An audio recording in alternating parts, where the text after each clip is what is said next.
Brigadier साहब, ये ज़ाहिर है कि एक बहुत बड़ी कामयाबी है जिस तरह से ईरान और अमेरिका एक अमन मुआहदे के करीब हैं, लेकिन सर इस मुआहदे का ज़ामिन कौन होगा? अब कहा यह जा रहा है ईरानी वज़ारत ख़ारिजा की तरफ से कि ईरान अमेरिका मुआहदे के हवाले से कोई ज़मानत मौजूद नहीं है कि अमेरिका अपनी ज़िम्मेदारी पूरी करेगा। तो ये इशारा तो इस तरफ है कि मुआहदा जो है वो कोई पायदार नहीं होने वाला है। दोनों तरफ से अभी भी गैर यकीनी किसी सूरत हाल है, बेतमादी भी है।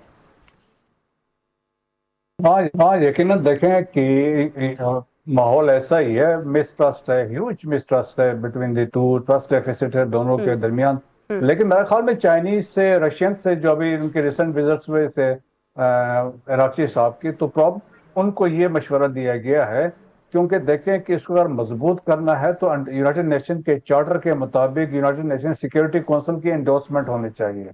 सो दैट इज इम्पोर्टेंट क्योंकि परमानेंट 5 कंट्रीज वहां पे बैठे हुए हैं, उनकी जब एंडोर्समेंट होगी, उनके कवर होगा तो इसको मजबूती से पेश किया जा सकता है, इंस्टेड ऑफ गिविंग कि चाइना इसको कोई जामिन बनता है या रशिया बनता है, क्योंकि उसके लिए वो तैयार नहीं है। वो लेकिन उस फोरम को इस्तेमाल करना चाहेंगे और दैट्स वाई इनकी कोशिश भी यही होगी। और देखें कि ऑलमोस्ट अभी तो सिंस एक अंडरस्टैंडिंग हो चुकी है, एक नेगोशिएटेड सेटलमेंट की तरफ ये जा ही रहे हैं।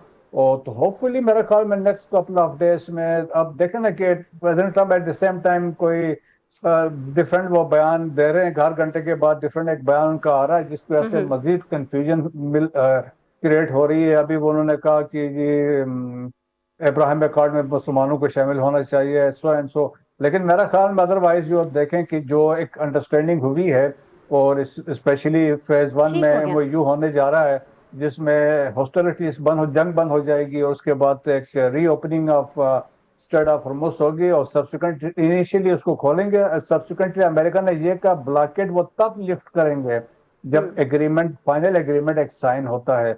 और इसके बाद देखें कि एक फ्रेमवर्क बनेगा, एक रोड मैप बनेगा इस एमओयू में। इसके बाद उन्होंने ये न्यूक्लियर पे बहुत सारे मराहिल जो हैं वो अभी तय होना बाकी हैं, लेकिन सवाल अभी भी वही है जावेद मलिक साहब कि क्या नौबत जो है, मामला जो है वो इन मराहिल तक पहुंचेगा?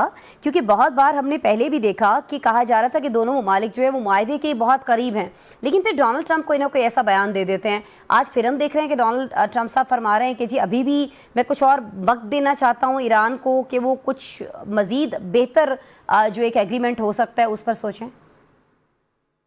जी देखिए, जब कभी भी मुज़ाकरात हो रहे होते हैं तो दोनों अतराफ का जो मौक़िफ़ है उसको तो हमको जहन में रखना पड़ता है, तभी हम मीडिएट कर सकते हैं। जी जी। मैं आपसे एग्री करूंगा, आपके इंट्रोडक्शन में आपने जो कहा कि दुनिया भर की जो मीडिया है, दुनिया भर के जो भी मैं समझता हूँ मेनली जो वर्ल्ड लीडर्स हैं, वर्ल्ड कैपिटल्स हैं, वहाँ पे पाकिस्तान की सफारती कोशिशों को अप्रिसिएट किया जा रहा है, बिलखुसूस फील्ड मार्शल साहब को, जिन्होंने बहुत ही मैं समझता हूँ हाई स्टेक्स डिप्लोमेसी की। अभी रिसेंटली भी वो तेहरान गए, तेहरान से भी वो चाइना में है, तो बहुत ही कलीदी किरदार अदा कर रहे हैं पाकिस्तान की सफारती जो है सरगर्मियों में। और आई थिंक अप्रिशिएट करना चाहिए उनकी एक्टिविटीज को, उनकी एफर्ट्स को। और दूसरी बात मैं ये बताऊं आपको कि देखिए, जहां तक जंग का ताल्लुक है, ये एक नॉर्मल जंग है ही नहीं। हम इसको इस पैराहे में देखते हैं कि ईरान और अमेरिका के दरमियान जंग है। असल में यहाँ पे बहुत सारे मुहर्रिकात हैं। जब ये हमला हुआ, हमले के बाद ईरान ने खलीजी ममालिक को रियासत यानी हमला कर दिया उनके ऊपर, वो भी एक तरह से स्टेक होल्डर्स हैं। फिर आप देख रहे हैं कि यहाँ पे हिजबुल्लाह है, यहाँ पे हमास है, यहाँ पे लेबनान है, यहाँ पे यमन है, यहाँ पे फलस्तीन है, यहाँ पे यानी हर चीज को बीच में वो आप मुख्तलिफ डायमेंशंस है। फिर इसराइल भी बीच में आ जाता है। इसी नतीजे में जब ये लास्ट मुज़ाकरात हुए ईरान में तो काफी हद तक उसमें ब्रेक थ्रू हो गया था। फिर आपको याद होगा, आई थिंक सैटरडे के दिन यानी हफ्ते के दिन, जो डोनाल्ड ट्रंप ने टेलीफोन कॉल की जिसमें मेरी इंफॉर्मेशन के मुताबिक 10 ममालिक के सरबराहान मौजूद थे। उसमें सुदूर भी थे, उसमें फरमा रवा भी थे, बादशाह भी थे, हमारे फील्ड मार्शल साहब भी थे। और उस गुफ्तगू के दौरान उन्होंने जो है वो तमाम ये जो है मामला जो है डिस्कस किया।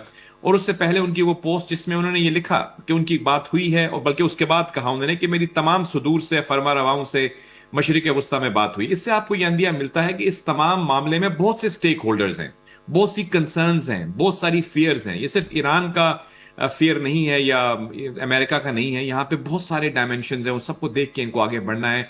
और एक तो बहुत सिंपल तरीका ये है कि ये इसको सीज फायर को एक्सटेंड करें और उसके बाद जो 3-4 मामला हैं उनको रिजॉल्व करें और उसके बाद आगे बढ़ें। लेकिन अभी जो नई डेवलपमेंट है उसमें डोनाल्ड ट्रंप ने ये भी कहा है کہ ابراہیم ایکارڈز جو ہیں ان کو بھی یعنی کافی ممالک کو چاہیے وہ اس کو سائن کر دیں، بیکاز آف کورس ایک کنسرن یہ بھی ہے کہ اگر اس طرح سے چلے جاتے ہیں ایران کی جو نیوکلیر طاقت ہے ویسے ہی رہتی ہے، مطلب جو بھی میسائل وغیرہ ہیں ان کے پاس، تو جو خطے میں باقی ممالک ہیں ان کی سیفٹی کیسے انشور کی جائے گی؟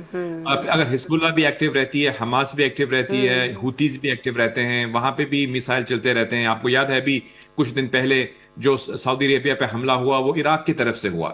تو مطلب یہ بہت سارے فیکٹرز ہیں یہاں پہ، تو ان تمام چیزوں کو ریزالو کرنا تھوڑا سا پیچیدہ ہے. ہم امید کرتے ہیں کہ اس حوالے سے پروگریس ہوگی، اور جو خوش آئند بات یہ ہے کہ فرسٹ ٹائم ہم دیکھ رہے ہیں کہ جو ایران نے ایک آفیشلی اپوائنٹ کیا ہے کالباف صاحب کو غالباً نیگوشیٹر. اس سے یہ امید ہے کہ وہ IRGC کو بھی ریپرزینٹ کرتے ہیں اور حکومت کو بھی. ابھی وہ مذاکرات پہلے سے امیدیں جو ہیں وہ پہلے سے زیادہ قوی ہیں، پہلے سے زیادہ مضبوط ہیں. امیدیں ضرور قوی ہیں. جی ٹھیک ہو گیا سر. میں بریگیڈیئر صاحب ایک بار پھر آپ کی طرف آنا چاہوں گی. جیسے ابھی جاوید ملک صاحب فرما رہے تھے، فیلڈ مارشل عاصم منیر کی ہر جانب ہمیں بات ہوتی ہوئی دکھائی دے رہی ہے. صدر ٹرمپ کا بریگیڈیئر صاحب فیلڈ مارشل عاصم منیر کو مائی فیوریٹ فیلڈ مارشل کہنا کیا محض ایک سفارتی زبان ہے، یا یہ واشنگٹن میں پاکستانی عسکری سفارتکاری کے بڑھتے ہوئے اثر و رسوخ کا ایک طرح سے اعتراف کیا جا رہا ہے ڈونلڈ ٹرمپ کی طرف سے؟ دیکھیں میرے خیال میں فیلڈ مارشل کو دیکھیں کہ جس طریقے سے پریزیڈنٹ ٹرمپ نے یہاں پہ کہا مائی فیوریٹ فیلڈ مارشل بھی کہا، فائٹر بھی کہا، اور انہوں نے کہا کہ ہی از اے گریٹ پرسن بھی کہا. اور تو اسی طریقے سے آپ آرٹیکل جو مسلسل چھپے ہیں، چاہے وہ نیو یارک ٹائمز سے، واشنگٹن ٹائمز سے، فائنینشیل ٹائمز سے، یا ایکسیس میں کوئی کمنٹری چھپی ہو، سب نے انہوں نے مانا کہ انہوں نے یہ کہا کہ ایک ملٹری ڈپلومیسی میں وہ ایکسپرٹ رہے ہیں. جس طریقے سے انہوں نے کیا، انہوں نے کہا اسٹیٹس مین ہیں، اور جس طریقے سے انہوں نے کہا اسٹریٹجک کریڈیبلٹی کی انہوں نے جب بات کی، انہوں نے فیلڈ مارشل کی اسٹریٹجک کریڈیبلٹی کی بات کی، اور انہوں نے کہا کلیئرٹی کی بات کی. اور پھر ان کا انفلوئنس دیکھیں پاکستان کو، جس طریقے سے پاکستان کا جو اسٹریٹجک پروفائل چڑھا، تو اس میں پاکستان نے کبھی سوچا نہیں ہوگا کہ پاکستان کا اتنا بڑا شاندار انفلوئنس دنیا میں چھائے. 79 ایئرس میں پہلے ایسا کوئی نہیں تھا. سو پرائم منسٹر آف پاکستان کی پولیٹیکل لیڈرشپ ہے، دیکھیں ڈائریکشن ان کی تھی.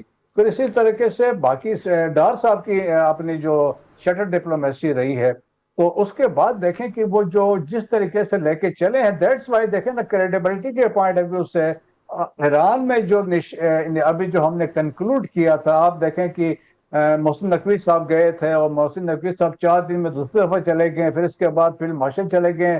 فیلڈ مارشل اس سے پہلے بھی پچھلے مہینے میں گئے تھے جب سچویشن بڑی ٹینس تھی، اور ان کا وہاں پہ جانا اور چیزیں جا کے سیٹل ہونا، اور پھر اس کے بعد سے بیانات آنا کہ we have reach to some negotiated settlement.